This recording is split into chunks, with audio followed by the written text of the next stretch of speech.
ওই চোখ খুলে দেখি আমার একটা হাত তানিয়ার বুকের উপরে আর একটা পা তানিয়ার শরীরে। আমি তাড়াতাড়ি পা আর হাত সরিয়ে নিলাম। নিয়ে তানিয়ার মুখের দিকে তাকিয়ে দেখি মেয়েটার চোখের নিচে স্পষ্টভাবে দাগ হয়ে আছে। বোঝা যাচ্ছে মেয়েটা সারা রাত ঘুমায়নি, সারা রাত কান্না করছে। তানিয়া, ওই তানিয়া, জি। আপনি সারা রাত ঘুমাননি? কই ঘুমাইছিলাম তো। মিথ্যা বলবেন না, স্পষ্টভাবে বোঝা যাচ্ছে আপনি সারা রাত না ঘুমিয়ে কান্না করছেন। না মানে ঘুমাইছিলাম। হইছে, আপনি ফ্রেশ হয়ে নিন, নিচে যাব নাস্তা করতে। আচ্ছা। আমি ফ্রেশ হয়ে নিচে এসে খাবার টেবিলে বসে আছি। একটু পরে আব্বু আর আম্মু আসলো। এসেই, তুই এখানে? বৌমা কোথায়? তোমার বৌমা কোথায় আমি কিভাবে বলবো? আমি কি তোমার বৌমার বডিগার্ড নাকি? কথা তো বলতেই ঠাস ঠাস। এই বলদ, নতুন বৌমাকে একা রেখে তুই খাইতে আসিস? লজ্জা করে না তোর? মেয়েটা যদি এখন ভয় পায় তাহলে কি হবে? আমি মুখে হাত দিয়ে দাঁড়িয়ে আছি। আব্বুকে প্রচুর ভয় পাই, এই জন্য কিছু বলতে পারতেছি না। এখনো দাঁড়িয়ে আছিস? যা বৌমাকে ডেকে নিয়ে আয়। আমি রেগে সোজা উপরে চলে গেলাম। গিয়ে তানিয়াকে জোরে একটা থাপ্পড় মারলাম। আপনাকে সে কখন বললাম নিচে আসুন? জানেন আপনার জন্য আমি আব্বুর কাছে থাপ্পড় খাইছি। সরি। চলুন নিচে চলুন। আপনি একটু ওয়েট করবেন, আমি একটু ফ্রেশ হয়ে আসি। না হলে এভাবে আব্বুর সামনে গেলে আব্বু বুঝতে পারবে। আচ্ছা তাড়াতাড়ি আসুন, আমি এখানে দাঁড়াচ্ছি। মেয়েটার চোখের নিচে কালো দাগ পড়ে গিয়েছে। অল্প দিনের মধ্যেই মেয়েটার মুখের হাসি শুকিয়ে গিয়েছে। যে মেয়েটার মুখে সবসময় হাসি হাসি ভাব থাকতো, আজ সেই মেয়েটার মুখে কান্নার একটা ছাপ পড়ে গিয়েছে। তানিয়া ফ্রেশ হয়ে আসলো। এবার চলুন। চলুন। তানিয়াকে নিয়ে নিচে আসলাম। এসে দেখি আব্বু আম্মু ভাইয়া সবাই খাওয়া দাওয়া করছে। এসো বৌমা এসো। শুধু বৌমাকে ডাকবে, আমাকে ডাকবে না? তোর মতো গাধাকে আবার কি করতে ডাকবো? ও, এখন বৌমা পাইছেন তো, এই জন্য আর ছেলের প্রতি ভালোবাসা নেই। তোর প্রতি কিসের ভালোবাসা আবার? সারা জীবন এত কিছু শিখালাম, তবুও তোর কোনো বুদ্ধি শুদ্ধি হলো না। কি করলাম আবার? আর কখনো বৌমাকে একা রেখে কোথাও যাস তাহলে তোর থাপ্পড় দিয়ে তোর মুখ ছিঁড়ে দিব। তোমার বৌমা যদি না আসে তাহলে আমি কি করব?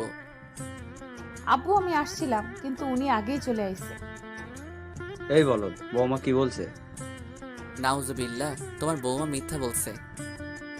জানি, তুই তো আমার ছেলে, তুই ছাড়া কে মিথ্যা কথা বলবে বল? মানে আমি মিথ্যা বলছি? হুম, তুই মিথ্যা বলছিস। বৌমা কখনো মিথ্যা বলতে পারে না। এত মিষ্টি একটা মেয়ে কিভাবে মিথ্যা বলে? ওরে ওরে, হইছে হইছে, আর পাম দিয়েন না। তানিয়ার মুখের দিকে তাকিয়ে দেখি তানিয়া হাসছে। আহা কি মধুর হাসি! মেয়েটা যখন হাসে তখন মেয়েটাকে অনেক অসাধারণ লাগে। মেয়েটাকে যেদিন থেকে দেখছি সেদিন বুকের ভিতরে চিনচিন করছে। ধুর, কি সব ভাবছি আমি! আমি তো তানিয়াকে ভালোবাসি না, তাহলে এসব ভাবছি কিসের জন্য? আমি আবার তানিয়ার প্রেমে পড়লাম না তো? শুভ, কালকে তুই কি কলেজে যাবি? হ্যাঁ আব্বু, অনেক দিন হলো কলেজে যাওয়া হয় না, তাই ভাবছি কালকে কলেজে যাব। কালকে তোর সাথে বৌমাকে নিয়ে যাবি, কলেজে ভর্তি করিয়ে দিবি। কিন্তু আব্বু। কিসের কিন্তু আবার? যেটা বলছি সেটাই করবি। আব্বু, বাড়ির বউ বাড়িতে থাকা ভালো, বাইরে না যাওয়া ঠিক হবে? এই বলদ, বেশি জ্ঞান দিতে আসবি না। তোকে যেটা বলছি সেটাই করবি। আচ্ছা আম্মু, এখন খেতে দাও তো, প্রচুর ক্ষুধা পাইছে। দিচ্ছি, দাঁড়া। বসে আছি, দাঁড়াতে পারবো না। দেখছো বৌমা, ছাগলটা আমার সাথে মজা করছে। আম্মু, আপনার ছেলে একটু বেশি মজা করে আমার সাথে। ও মাঝে মাঝে মজা করে। আজব তো, মেয়েটাকে এত দুঃখ দেই, এত খারাপ ব্যবহার করি, তবুও বলছে আমি তোকে হাসাই। সত্যি মেয়েটা অনেক ভালো। মেয়েটাকে কি কষ্ট দেওয়া আমার ঠিক হচ্ছে? আম্মু খেতে দাও না, পেটের ভিতর ইঁদুর দৌড়াচ্ছে। আম্মু আপনি বসুন, আমি ওনাকে খেতে দিচ্ছি। তানিয়া খাবার দিল, আমি খাবার খাচ্ছি আর ভাবছি তানিয়াকে যদি ডিভোর্স দেই তাহলে আব্বু তো আমাকে মেরে ফেলবে। খাওয়া দাওয়া শেষ করে আমি সোফায় বসে আছি, কারণ তানিয়ার এখনো খাওয়া শেষ হয়নি। তানিয়াকে যদি সাথে করে না নিয়ে যাই তাহলে আব্বু আবার মারবে, এই ভয়ে বসে আছি। এই যে শুনছেন, হ্যাঁ বলো। আমার খাওয়া শেষ হয়ে গিয়েছে। আচ্ছা তাহলে চলো রুমে যাই। চলুন। তানিয়াকে নিয়ে রুমে চলে আসলাম। আমি ঘুমাবো, আপনি ঘুমাবেন না? হ্যাঁ, ঘুমাবো। আচ্ছা তাহলে গুড নাইট। Good night. আমি শুয়ে আছি, তানিয়াও আমার পাশে শুয়ে আছে।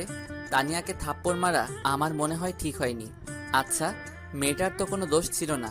আমি আব্বুর রাগটা তানিয়ার উপর দেখালাম, এটা করা আমার একদম ঠিক হয়নি। ওই তানিয়া, শুনছেন? হ্যাঁ, বলুন। আমি উঠে বসলাম, তারপর তানিয়াকে উঠালাম। আমি তানিয়ার সামনে হাঁটু গেড়ে বসে কানটা ধরে, ওগো আমার মিষ্টি বউ, প্লিজ আমাকে ক্ষমা করে দাও। একটু আগে আমি রাগের মাথায় তোমাকে থাপ্পড় মারলাম, হয়তো তুমি কষ্ট পাইছো। আজব, আমি কষ্ট পাবো কিসের জন্য? আপনি আমার স্বামী। আমি ভুল করলে আপনি আমাকে মারতেই পারেন, এটাই স্বাভাবিক। এর জন্য কষ্ট পাওয়ার কি আছে? আর তো কয়েকটা দিন বাকি আমাদের ডিভোর্স পেপার আসতে। এই কয়দিন আর তোমার সাথে খারাপ ব্যবহার করব না। আপনি সত্যিই আমাকে ডিভোর্স দেবেন? এটা ছাড়া কোনো উপায় নাই। তুমি যেমন একটা মেয়ে আমাকে ভালোবাসো, তেমন পিয়াও আমাকে ভালোবাসে। মেয়েটা আমাকে বিয়ে করবে বলে আশা করে আছে। ও, দোয়া করি আপনারা সুখী হন। এখন অনেক রাত হয়ে গিয়েছে, চলো ঘুমিয়ে পড়ি।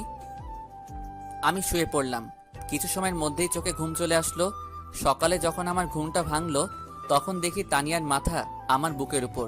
ওর চুলগুলো এলোমেলো, কি অপূর্ব গন্ধ চুলগুলো।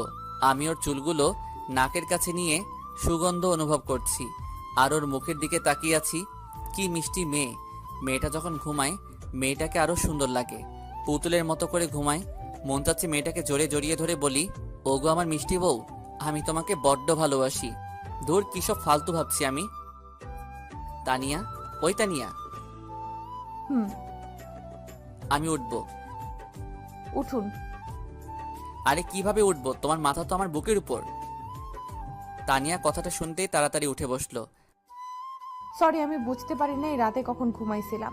তারপরও তো ঘুমের ঘোরে আপনার বুকে মাথা রেখি।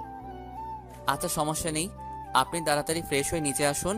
আমি নিচে বসছি, তারপর দুইজন একসাথে কলেজে যাব। আমি 10 মিনিটের মধ্যে রেডি হয়ে আসছি। আমি ফ্রেশ হয়ে নিচে চলে গেলাম, গিয়ে সোফায় বসে আছি। কিছু সময় পর ভাবি আসলো। শুভ, তোমরা হানিমুনে কোথায় যাচ্ছ? এখনো ঠিক করা হয়নি, আপনি তানিয়ার কাছে শুনুন। ও যেখানে যাবে আমিও সেখানে যাব। ও আচ্ছা, তো আজকে এত সেজেগুজে কোথায় যাচ্ছ? ভাবি, অনেকদিন পর একটু কলেজে যাব, তাই আর কি। ও তো আজকে কি তানিয়াকে নিয়ে যাচ্ছ? হ্যাঁ ভাবি, তানিয়াকে নিয়ে যাব। বলতে তানিয়া চলে আসলো। আমি তানিয়ার দিকে ঘুরতেই হা করে তাকিয়ে আছি। একটা 3 পিস আর লাল ওড়না, মেয়েটাকে সেই রকম লাগতেছিল। হাতে লাল চুড়ি, সবকিছু মিলিয়ে মেয়েটাকে অসাধারণ লাগছিল।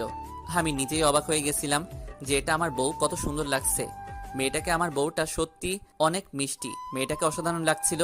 আমি নিজেই অবাক হয়ে গেছিলাম যে এটা আমার বউ, কত সুন্দর লাগছে মেয়েটাকে। আমার বউটা সত্যি অনেক মিষ্টি। কি হলো, কি দেখছেন? কিছু না, চলো। আব্বু নিচে আসলো, এসেই, এই শুভ, বাইক দেখে শুনে চালাবি, আর বেশি জোরে চালানোর কোনো দরকার নেই। আচ্ছা আব্বু, তাহলে বরং আমি আপনার সাইকেলটা নিয়ে যাই, সাইকেলে ভালো যাওয়া যাবে। ওই বলদ, তোকে যেটা বলছি সেটাই করবি। বৌমার যদি কিছু হয় তাহলে কিন্তু তোর খবর আছে। আচ্ছা ঠিক আছে। তারপর তানিয়াকে বাইকের পিছে বসিয়ে যাচ্ছি। হঠাৎ রাস্তায় বন্ধুদের সাথে দেখা। বন্ধুরা চায়ের দোকানে বসে চা খাচ্ছে। আমাদেরকে দেখেই বন্ধুরা রাস্তা আটকালো। কিরে, ভাবিকে নিয়ে কই যাচ্ছিস? কলেজ, তোদের ভাবিকে ভর্তি করাতে। ও, কিন্তু এখান থেকে যেতে গেলে তোর ট্যাক্স দেওয়া লাগবে। ট্যাক্স না দিলে কি করবি শুনি? বেশি কিছু না, তোর গাড়ির চাক্কা খুলে নিব। তো কত ট্যাক্স দেওয়া লাগবে? বেশি না, 1000। এত টাকা আমার কাছে নেই, 500 দিতে পারবো। ওটাই দে তাহলে। আমি সুমনের হাতে 500 টাকা দিয়ে আবার বাইক স্টার্ট দিলাম। কলেজের সামনে এসে বাইক রাখলাম, রেখে তানিয়াকে ভিতরে পাঠিয়ে দিয়ে আমি বাইকে বসে আছি। 30 মিনিট পর তানিয়া আসলো। তানিয়া এখন কি বাসায় যাবে? হুম। আপনি যাবেন না? আমার যেতে একটু লেট হবে, আমি তোমাকে গাড়ি ভাড়া দিয়ে দিচ্ছি, তুমি চলে যাও। আপনি আমার সাথে চলুন প্লিজ। আমি একা একটা মেয়ে কিভাবে যাব? বললাম তো আমার কাজ আছে। ও, আমি তানিয়ার হাতে ভাড়ার টাকা ধরিয়ে দিয়ে আমি বাইক নিয়ে কলেজের পিছনের মাঠে চলে গেলাম। ওখানে গিয়ে পিয়াকে ফোন দিলাম। পিয়া, কই তুমি? এই তো কলেজের দক্ষিণ পাশে। কলেজের পিছনে আসো। আচ্ছা ওয়েট করো, আসছি। পিয়া আসলো। এসেই, কেমন আছো? ভালো, তুমি? ভালো। কালকে তোমার পরীক্ষা শেষ না? কালকে পরীক্ষা শেষ। তাহলে আমরা কবে বিয়ে করছি? আগে তুমি তোমার বউকে ডিভোর্স দাও, তারপর আমরা কাজী অফিসে গিয়ে বিয়ে করে নিব। আচ্ছা, আমি তানিয়াকে ডিভোর্স দিব আজকে বাসায় গিয়ে সবার সামনে। তাহলে আমাদের বিয়েটা কালকের দিন পর হচ্ছে। আচ্ছা, তাহলে এখন আসি। আচ্ছা। আমি বাইক স্টার্ট দিয়ে সোজা বাসায় চলে আসলাম। বাসায় এসে দেখি আব্বু সোফায় বসে আছে। শুভ, এদিকে আয়।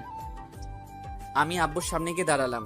আব্বু উঠেই আমার দুই গালে দুইটা থাপ্পড় বসিয়ে দিল। আমি মুখে হাত দিয়ে দাঁড়িয়ে আছি। তোকে কতবার বলছি বৌমাকে একা ছাড়বি না, তুই আজকেও মেয়েটাকে একা ছাড়ছিস, তাও আবার রাস্তায়। যদি রাস্তার বকাটে ছেলেরা মেয়েটাকে বিরক্ত করতো তাহলে কি হতো? তোকে ভাত দেওয়াও ঠিক না, তোর মাথায় বুদ্ধি বলে কিছুই নেই। আব্বু, আমার একটা কাজ ছিল, এই জন্য তানিয়াকে আগেই পাঠিয়ে দিয়েছিলাম। জুতা দিয়ে মুখ ছিঁড়ে দেবো আর কখনো বৌমাকে একা ছাড়লে। আমি কিছু না বলে উপরে চলে গেলাম। প্রচন্ড রাগ হচ্ছে, কিন্তু প্রকাশ করার উপায় নেই। আজকে ডিভোর্স পেপার চলে আইছে। আপনি রাজি থাকলে আজকে ডিভোর্স পেপারে সাইন করে আমি চলে যাব। কোথায় যাবেন? যেদিকে দু চোখ যায় সেদিকেই চলে যাব। আপনি তো আর আমাকে রাখবেন না। আচ্ছা ঠিক আছে, কালকে তোমাকে আব্বুর সামনে ডিভোর্স দিয়ে সম্মানের সহিত বাবার বাড়িতে পাঠিয়ে দিব। আচ্ছা, ডিভোর্স দেওয়ার আগে আমার একটা আবদার রাখবেন? বলুন, চেষ্টা করব। আমাকে একবার বউ বলে ডাকবেন? তোমাকে তো কখনো আমি বউ হিসেবে মানিনি। আচ্ছা, তোমার আর কোনো ইচ্ছা আছে? না। তুমি থাকো, আমি একটু ফ্রেশ হয়ে আসি, তারপর নিচে যাব। আচ্ছা। তানিয়া আজকে অনেক একা হয়ে গিয়েছে। বুকের ভিতর কত আশা নিয়ে বিয়েটা করছিল, কিন্তু সব আশা কালকে সকালে ভেঙে যাবে। আর কখনো আমাকে দেখবে না, আমাদের পরিচয় থাকবে না। তানিয়া সব সময় ভাবছি নিজের স্বামীকে আপন করে নিবে, সব সময় নিজের স্বামীকে ভালোবাসবে, কিন্তু আজকের পর থেকে আর সেই ভালোবাসাটা থাকবে না। হয়তো তানিয়া আর বিয়েই করবে না। আমি ফ্রেশ হয়ে বাইরে আসলাম। এসে দেখি তানিয়া বালিশে মুখ দিয়ে চিৎকার করে কান্না করছে। মেয়েটা আজকে অনেক একা। মেয়েটা কান্না করতে করতে ঘুমিয়ে পড়ল। আমি ওর পাশে বসে ওর মুখটা দেখি, ফর্সা মুখটা লাল হয়ে গেছে। মেয়েটা অনেক মায়াবী। আমি বিকালে তানিয়াকে ডাকলাম। তানিয়া, ওই তানিয়া, জি। চলো বাইরে থেকে ঘুরে আসি। আমার ইচ্ছে নেই। প্লিজ। তানিয়া রিকোয়েস্ট করলাম। তানিয়া রাজি হলো। কালকের পর থেকে আমাদের হয়তো আর দেখা হবে না। আজকে তানিয়াকে নিয়ে একটু কলেজে যাব। আচ্ছা তানিয়া, আপনি রেডি হয়ে আসুন, আমি গেটের বাইরে দাঁড়াচ্ছি। আচ্ছা। আমি বাইরে দাঁড়িয়ে আছি। কিছু সময়ের মধ্যে তানিয়া চলে আসলো। আজকে নীল শাড়ি পরেছে। মেয়েটাকে যতই দেখছি ততই ওর প্রেমে পড়ছি। ওকে মনের অজান্তেই ভালোবেসে ফেলছি। কি হলো, চলুন। চলো। তানিয়াকে নিয়ে বাইকের স্পিড বাড়িয়ে দিয়ে সোজা কলেজের পিছনে চলে গেলাম। তারপর পিয়াকে ফোন দিলাম। কোথায় তুমি? এই তো কলেজের পিছনের দিকে। আচ্ছা, পিছনের মাঠে আসো। কিছু সময়ের মধ্যে চলে আসলো। আমি দুইজনের মাঝখানে দাঁড়িয়ে আছি। তানিয়া, এই হচ্ছে পিয়া। কেমন আছেন? ভালো, আপনি? ভালো। পিয়া, কালকে তো তোমাদের বিয়ে। আমি দূরে সরে যাচ্ছি। দোয়া করি তোমরা সুখী হও। আমিন। তানিয়া, বাসায় চলো, সন্ধ্যা হয়ে যাচ্ছে। চলুন। আমি তানিয়াকে নিয়ে বাসায় ফিরলাম। আব্বু, আম্মু, ভাইয়া, ভাবি নিচে ড্রয়িং রুমে বসে আছে। আমাদেরকে দেখে আব্বু ডাক দিল। শুভ, কোথায় গিয়েছিলি? আব্বু, তানিয়াকে নিয়ে একটু বাইরে ঘুরতে গিয়েছিলাম। বৌমা, এক কাপ চা বানিয়ে দিতে পারবে? হ্যাঁ আব্বু, অবশ্যই পারবো। তানিয়া চা বানাচ্ছে আর ভাবছে আজকের পর থেকে হয়তো আমাকে কেউ আর চা বানাতে বলবে না, কেউ আর হয়তো আমার চা খাওয়ার পর প্রশংসা করবে না। চাটা কিন্তু দারুণ হয়েছে বৌমা। তানিয়া চোখের করে পানি থলথল করছে, স্পষ্ট বোঝা যাচ্ছে মেয়েটার বুকের ভিতরে অনেক কষ্ট। তানিয়া, তুমি খাওয়া দাওয়া শেষ করে উপরে আসো, আমি উপরে যাচ্ছি। আপনি খাবেন না? না, আমার ক্ষুধা নাই। আমি উপরে গিয়ে শুয়ে পড়লাম। কিছু সময় পর তানিয়া আসলো। একটা রিকোয়েস্ট করব, রাখবেন প্লিজ? বলুন, চেষ্টা করব। আমাকে একটু শক্ত করে জড়িয়ে ধরবেন।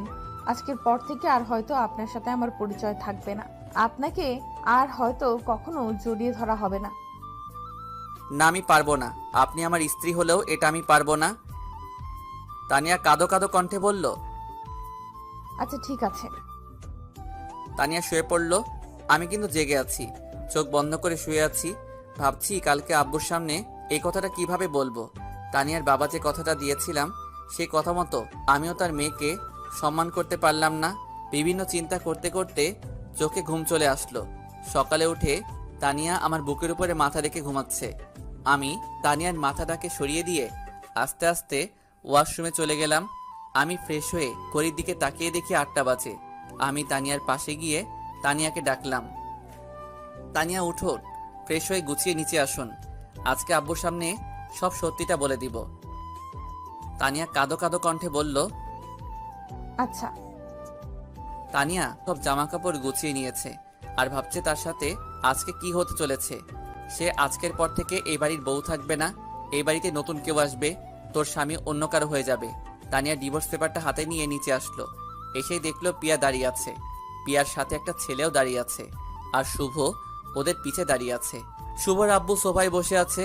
তানিয়াকে দেখেই আব্বু বলল, এসো বৌমা এসো, দেখো কে আসছে। এরা কারা আব্বু? চলো এদের সাথে তোমার পরিচয় করিয়ে দিই। এ হচ্ছে পিয়া, আমার বড় ভাইয়ের মেয়ে, শুভর বড় বোন, তোমার বড় ননদ। আর এ হচ্ছে তোমার ভাইয়া, শুভর দুলা ভাই। কি মানেটা কি?